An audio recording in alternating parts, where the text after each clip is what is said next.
tiver alguém perto de você sem Bíblia, você compartilha a sua Bíblia. Evangelho de João, capítulo 7, versículos 37 e 38. Amém, amém? Assim diz a palavra do Senhor.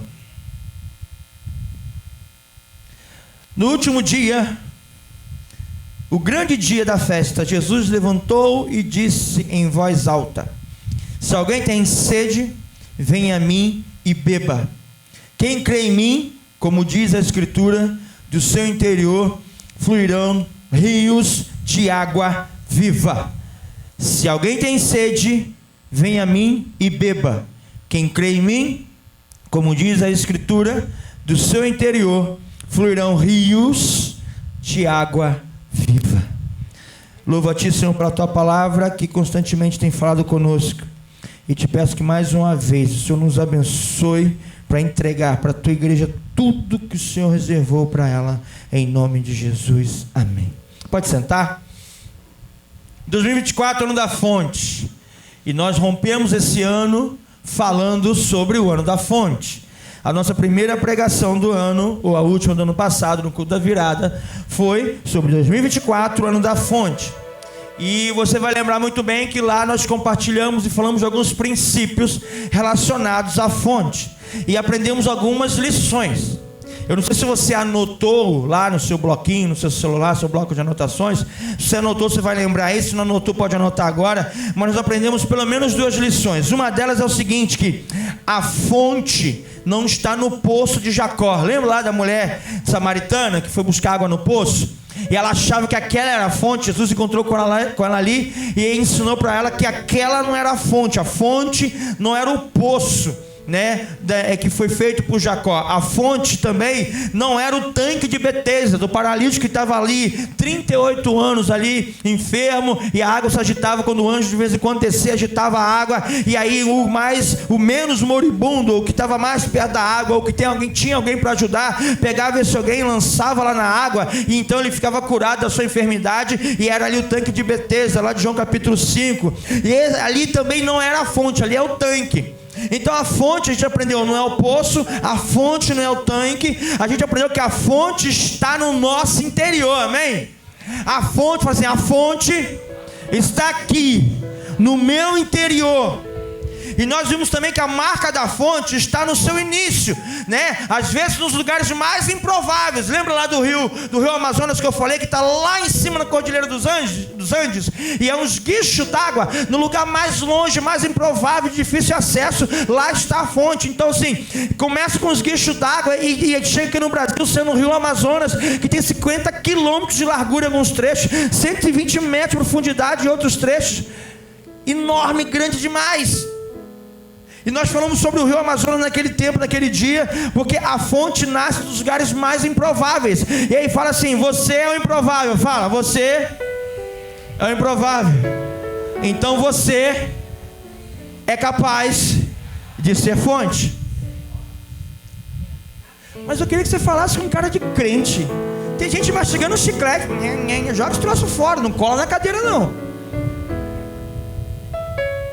Olha para a pessoa da sua assim, Marcelo, você é improvável, e por isso você é fonte. Porque a fonte, Soninha, ela nasce no lugar mais improvável. Aleluia. Pode vir alguma coisa boa de Nazaré? Jesus, a própria fonte veio de lá. Aleluia. Então tem gente que olha para você, maneia a cabeça, fala para você que tu não vai dar em nada, fala que você não vai ser ninguém, mas Deus sabe quem você é, e você sabendo quem você é, Deus se transforma numa fonte, amém? Então a fonte não é o tanque lá da mulher samaritana, a fonte não é a fonte não é o poço da mulher samaritana, não é o tanque de Betesda. A fonte é Jesus que está no nosso interior. Essa foi a primeira lição. A segunda lição foi que a fonte transborda de nós, através de nós, quando nós cremos. Se creres, diz o texto que nós lemos, quem crê em mim, do seu interior fluirão rios de água viva. Então, para o rio de água viva fluir do meu interior, que é Jesus, está dentro de mim, eu preciso crer. Então a fonte transborda quando nós cremos. Quando uma fonte transborda, sabemos o início dela, de onde ela está nascendo, mas o resultado nós não sabemos qual vai ser. Mas se a fonte que está transbordando é de Jesus, vai dar um grande e belo rio, amém? Então essas foram as duas lições que nós aprendemos. A fonte não é o poço de Jacó, nem um tanque de Betesda. E a fonte, ela transborda a partir da nossa fé, da nossa crença. Glória a Deus. Essas duas foram as lições que nós aprendemos. Hoje nós vamos falar sobre a terceira lição. E a terceira lição é o tema dessa pregação, que é: a fonte precisa ser protegida. A fonte precisa ser protegida. Porque em João capítulo 14, versículo 23, a Bíblia fala o seguinte: Jesus respondeu e disse-lhe: se alguém me ama, guardará a minha palavra, e meu Pai o amará, e viveremos para ele, e faremos dele morada. Então quem crê em Deus, quem crê em Jesus, Jesus vem e faz com Deus morada em nós. Por isso que a fonte é Cristo, mas flui através de nós, porque quem crê recebe a fonte dentro de si. Está me acompanhando? Amém ou amém? Para mim aqui está bem agudo, Pedro. Não sei aí para o auditório, mas para mim está um pouco agudo aqui, tá bom? Aí você puder diminuir só o agudo um pouquinho. Está estridente aqui. Minha voz já é linda. Agudo então? Então, quando a gente aceita Jesus, a gente crê em Jesus, ele se faz um conosco. João capítulo 17, versículo 21 fala assim: para que todos sejam um, como tu, ó Pai, o és em mim e eu em ti, que também eles sejam um em nós, para que o mundo creia que tu me enviaste. Ou seja, para que o mundo creia que Jesus nos enviou Jesus, e Deus enviou Jesus para salvar o mundo, nós com Cristo também seremos um amálgama, uma unidade. Então Jesus é a fonte e flui através de mim, porque ele está em mim, dentro de mim, e a partir da minha fé nele, essa fonte começa a jorrar, amém? Só que eu preciso proteger essa fonte.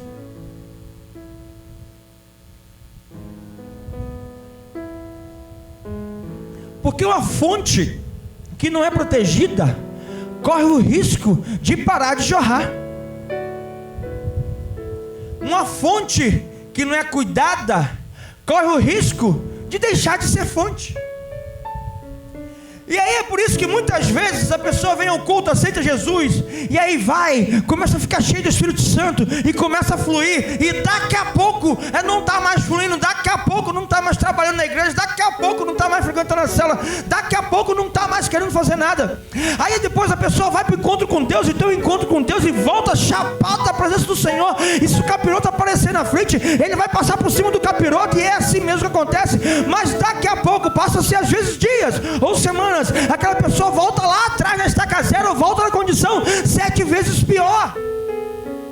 Por quê? Porque não protegeu a fonte.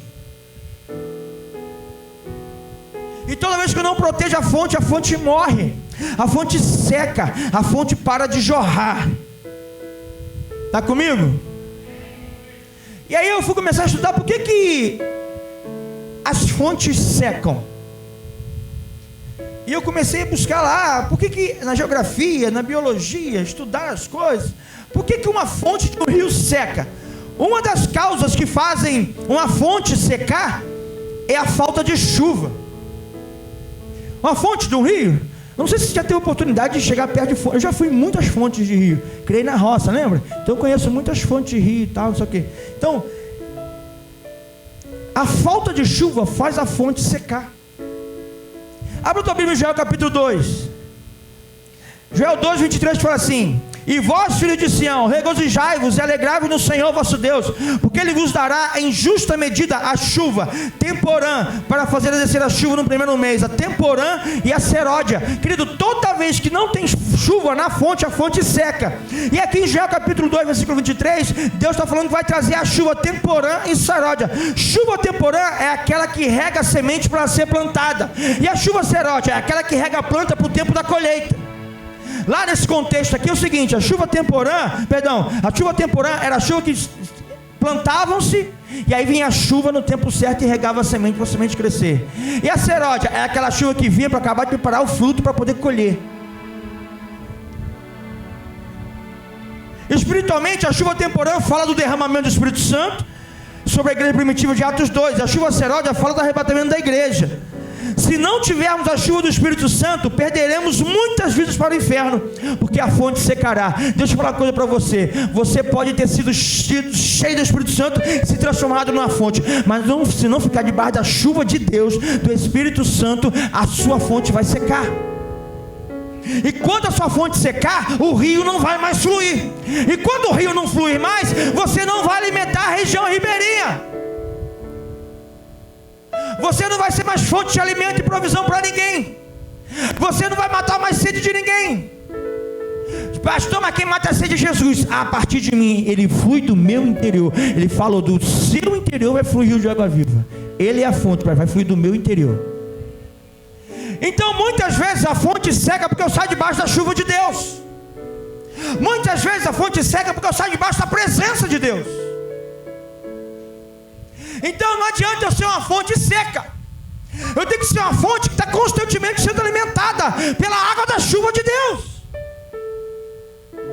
Só que a gente começa a andar e caminhar com as pessoas, a gente encontra cada crente seco, estorricado, crente parecendo, eu não sei se você tem essa experiência, mas eu já morei perto de um lugar que se chama Barreiros, barro, muito barro, aquele barro vermelho. E aí, Beto, você conhece lá na tua terra também, que não é barro, mas é a terra. Com falta de água faz o que? Ela racha. E parece aqueles torrão, que dá até vontade de comer. Não sei você, mas eu era cheio de verme, tinha vontade de comer terra. Tá rindo, quero. Você também era verme, cheio de verme também. Cara de lumbringuento danado. Mas a terra com falta de água, Luana, ela seca. Tem crente que está tão seco, que está todo rachado, está todo quebrado, está todo esfalerando, esfarelando,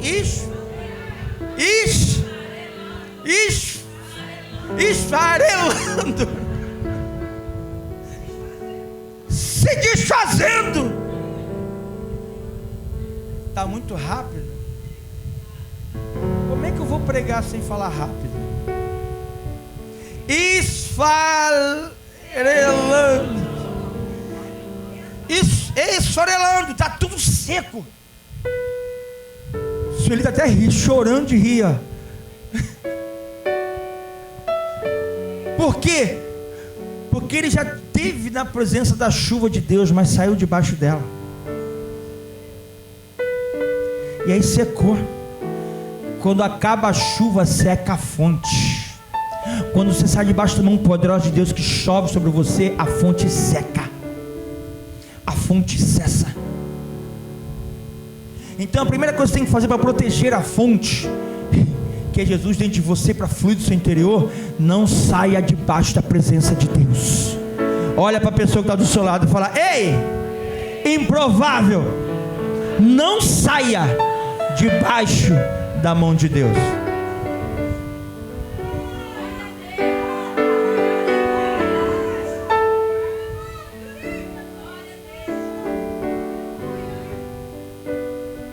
Água aí, ó.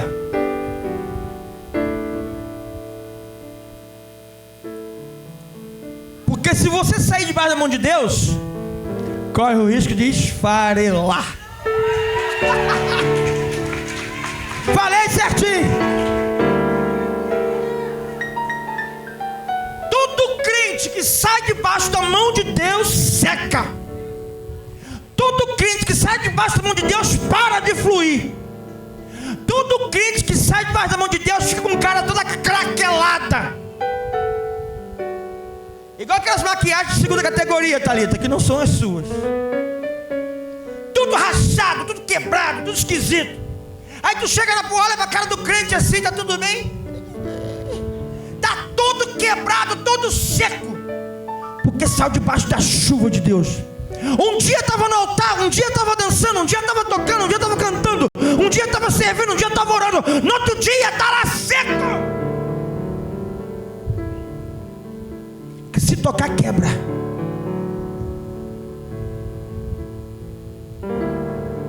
Vai quebrando e começa a quebrar de dentro para fora. Quando tu vê a marca da rachadura fora, já destruiu dentro, porque está seco. A fonte secou. Olha para essa pessoa improvável que está falando assim: ei, proteja a fonte, não saia debaixo da chuva.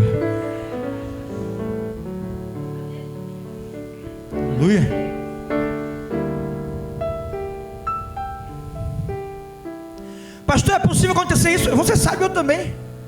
Na Bíblia nós temos lá um período que não tinha chuva, um período que a palavra do Senhor não era manifesta, que são as 4 páginas em branco da Bíblia. Alguém me mandou, foi Brenda: pastor, achei uma Bíblia com as 4 páginas em branco. Falei: viu, Varô, estou devocionando nas 4 páginas em branco hoje. Ela: eu sei, é nas 4 páginas em branco me devocionar. O tempo que o Senhor não se manifestava mais, parou de chover, a presença de Deus na terra. Fala: a primeira forma de proteger a fonte é não sair debaixo da chuva de Deus. Amém? Pastor, por que as fontes secam? As fontes secam por causa também do desmatamento em seu entorno. Então você tem uma fonte que nasce no lugar mais improvável, no meio de uma serra, onde tem lá toda a vegetação. Quando você começa a tirar a vegetação, a fonte seca. O desmatamento faz o solo, a terra, compactar, e então não há infiltração de água da chuva através da superfície. Porque olha só, você pode ser uma fonte que não saiu de debaixo da chuva, mas houve um desmatamento no seu entorno. Então a terra, que era afofada pelas raízes daquela vegetação, ela se fica compactada, e compactada a água não infiltra para alcançar a fonte. Não adianta estar debaixo da chuva se não deixar a sua água descer até o seu coração. Não adianta vir a todos os cultos, a todas as consagrações, não adianta fazer campanha no monte, não adianta fazer jejum, não adianta orar, não adianta ir para a célula, se você não deixar tudo que é de Deus derramado nesse ambiente chegar até o seu coração.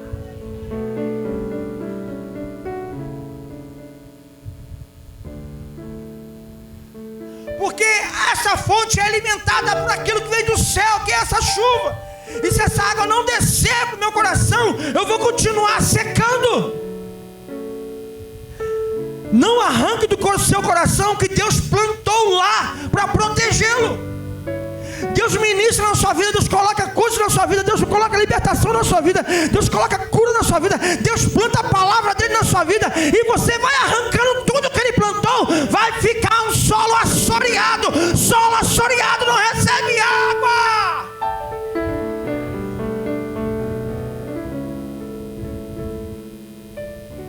Não vai penetrar. Cai água sobre esse piso aqui, não vai penetrar. Não é um solo preparado para receber essa água. Proteja, fala assim, olha uma pessoa que está do seu lado, fala assim: é improvável. Proteja o solo do seu coração.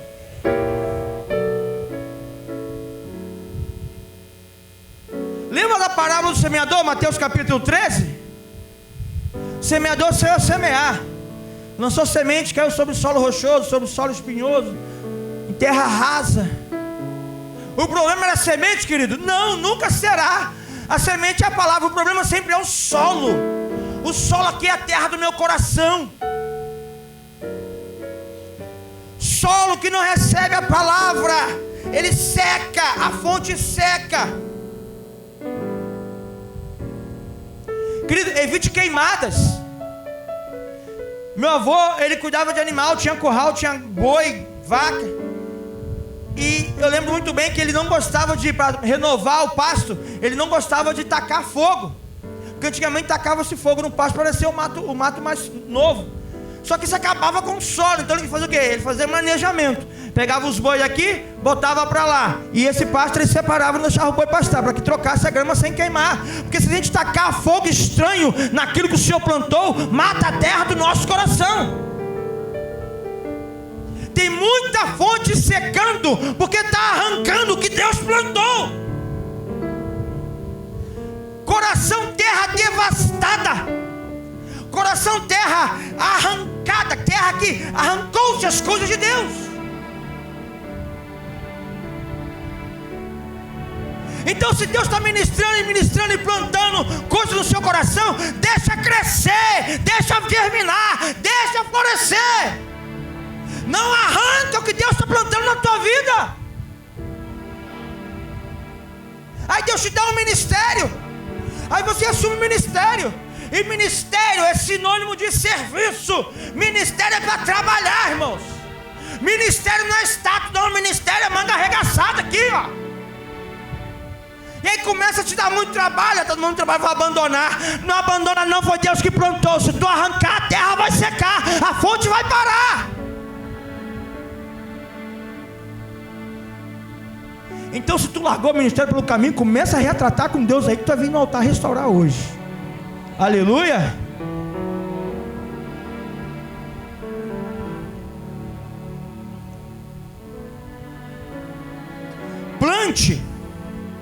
Plante plantas nativas, ou seja, plantas que são naturais daquela terra. O que se faz então numa fonte quando ela está se esgotando e percebe-se assoreamento do solo ao seu redor? Os botânicos vão lá, veem quais são os tipos de planta daquela região onde está a fonte, e dessas plantas pegam mudas e plantam junto a essa fonte, para proteger a fonte. Mas tem que ser planta nativa. Não tem em seu coração nada que não seja do reino de Deus. Por quê? Nós somos cidadãos da terra ou do céu? Da terra ou do céu? Então a nossa planta nativa vem da onde? Da terra ou do céu? Se a fonte está secando na sua vida, querido, começa a plantar as coisas do céu no seu coração. Planta nativa de crente vem do céu. Planta nativa de crente que vem da origem, a origem do crente é o céu. Então plante coisas do céu no seu coração. Do contrário, corre o risco de, ainda que esteja debaixo da chuva, a água não penetrar no seu coração e a fonte secar. Quem entendeu, diga amém. Então fonte seca por causa do assoreamento, e fonte seca por falta de chuva. Gênesis capítulo 26, a partir do verso 12, fala assim. Gênesis 26, a partir do verso 12. Isaac formou lavoura. Deixa eu ver aqui. Tá. Isaac formou lavoura naquela terra, e no mesmo ano colheu 100 por 1, porque o Senhor o abençoou. O homem enriqueceu, e a sua riqueza continuou a aumentar até que ficou riquíssimo. Possuía tantos rebanhos e servos que os filisteus o invejaram. Estes taparam todos os poços que o servo de Abraão, pai de Isaac, tinha cavado na sua época, enchendo-os de terra. Então Abimeleque pediu a Isaac: sai de nossa terra, pois já és poderoso demais para nós. Pois Isaac mudou-se de lá, acampou-se no vale de Gerar, e ali se estabeleceu. Isaac reabriu os poços cavados no tempo de seu pai Abraão, os quais os filisteus fecharam depois que Abraão morreu, e deu-lhes os mesmos nomes que seu pai lhes tinha dado. Os servos de Isaac cavaram no vale e descobriram o veio d'água. Mas os pastores de Gerar discutiram com os pastores de Isaac, dizendo: a água é nossa. Por isso Isaac deu ao poço o nome de Ezeque, porque discutiram por causa dele. Então seus servos cavaram outro poço, mas eles também discutiram por causa dele, e por isso chamou Sitna. Isaac mudou-se dali e cavou outro poço, e ninguém discutiu por causa dele. Deu-lhe o nome de Reobote, dizendo: agora o Senhor nos abriu espaço e prosperaremos nessa terra. A terra só prospera quando tem água fluindo. Proteja a fonte. Proteja a fonte. Fontes secam por causa do acesso de muitas pessoas. Um outro problema que a gente tem, que fazem as fontes secar, é o acesso das pessoas a ela. Muitas pessoas indo aonde a fonte está, faz a fonte secar, abala o ecossistema ao redor. Então fonte é lugar secreto. Assim, fonte é lugar secreto, protegido. Lugar secreto não pode ser revelado. Amém, não amém, irmãos? Em Isaías 39, o rei Ezequias revelou os seus tesouros, e por causa disso seus filhos e a nação de Israel se tornaram escravos da Babilônia. Lembra disso? Então Ezequias foi lá, levou a rainha e mediu, mostrou todos os tesouros, o interior do palácio, o interior do depósito dos tesouros, e por causa disso a maldição veio sobre Israel e sobre a família dele. Juízes capítulo 16, Sansão revelou o segredo da sua força para Dalila, e por isso seus olhos foram arrancados. A fonte tem que ser protegida a tal ponto que você não pode revelar onde ela está. Ela está no seu interior, e é Jesus que sabe que ela está lá, é Jesus que sabe acessá-la lá. Então você não pode ficar, querido, tentando falar das suas coisas, do seu interior, do seu secreto a todas as pessoas. Há pessoas que não estão no mesmo propósito que você. Apesar de você querer muito que essa pessoa que você está aí esteja do mesmo propósito que você, pode ser que ela não esteja. Querido, a salvação individual e a fonte também, ela flui em mim de uma forma, flui na Nanda de outra forma, porque cada um tem seu secreto com Deus, cada um tem sua forma de se relacionar com Deus. Há pessoas que não querem o que você tem, elas querem que você perca o que você tem. Do texto que eu li aqui de Gênesis 26, dos poços que Isaac cavou, as pessoas não queriam ter o que Isaac tinha, eles queriam que Isaac perdesse o que tinha. Porque se eu cavei um poço aqui e está produzindo, se meu vizinho quiser a mesma coisa que ele, vai cavar um poço ali também e vai produzir. Isso é querer ter o que eu tenho. Os filisteus não, eles não queriam cavar e nem enterrar o poço de Isaac para que ele não tivesse. Tem gente que caminha com você não para ter o que você tem, mas para você perder o que Deus já te deu.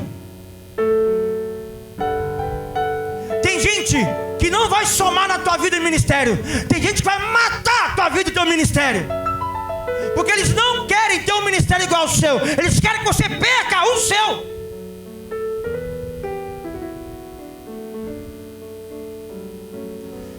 Elas não querem que você tenha, elas querem que você perca o que você tem. Então cuidado para quem você abre o coração e pede conselhos. Nós caminhamos em discipulado, amém ou não amém?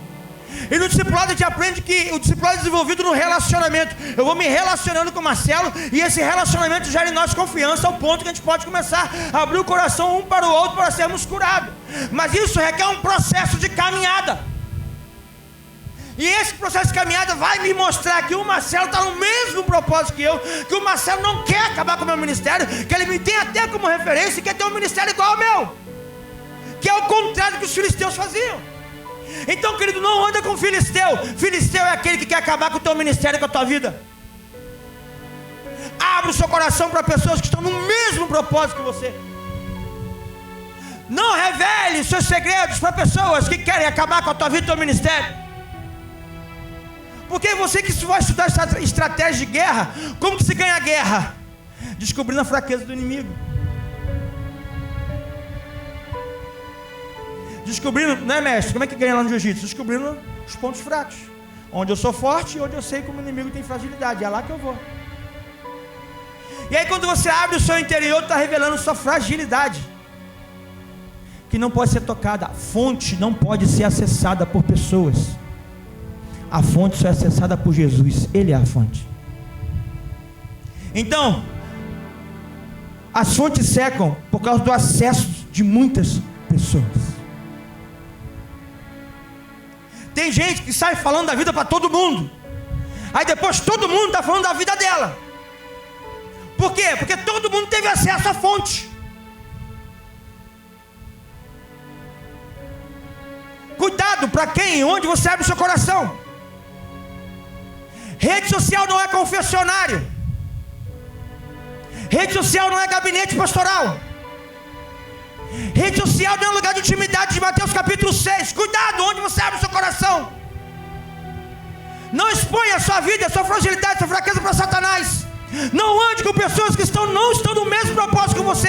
Não ande com pessoas que não comungam da mesma fé que você. Você pode amá-las, você pode tê-las perto de você, mas não são pessoas com as quais você abre o seu coração.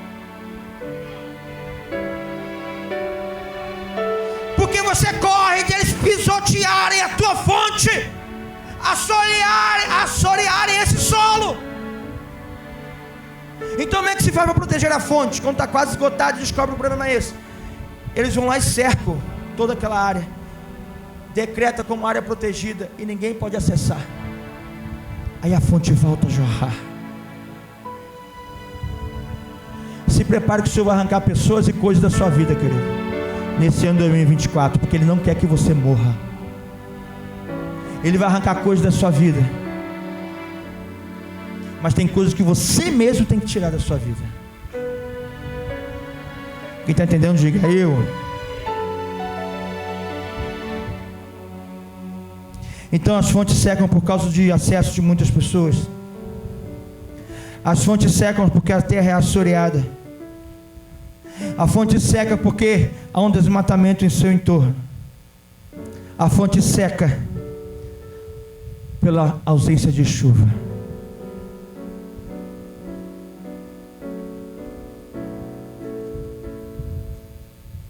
De repente você está aqui na igreja, mas está se sentindo seco. Igual aquele barreiro que eu falei. Igual o nosso Nordeste lá com falta de água, né, Beth? Seco. Faz parte de um todo, mas está seco. Deve ser porque você saiu debaixo da chuva do Senhor. Só que a chuva de Deus está aqui e quer encharcar você. De repente você já fluiu e serviu e trabalhou na casa do Senhor, já exerceu seu ministério. Mas aquilo que Deus plantou em você foi arrancado.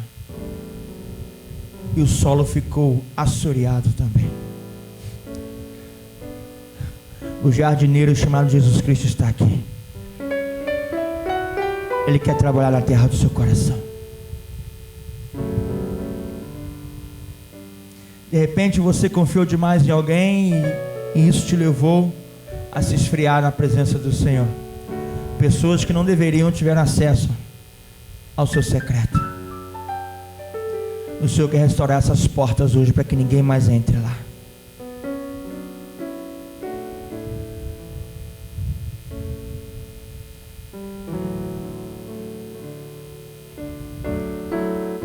No ano da fonte, para que essa fonte continue jorrando, ela precisa estar protegida.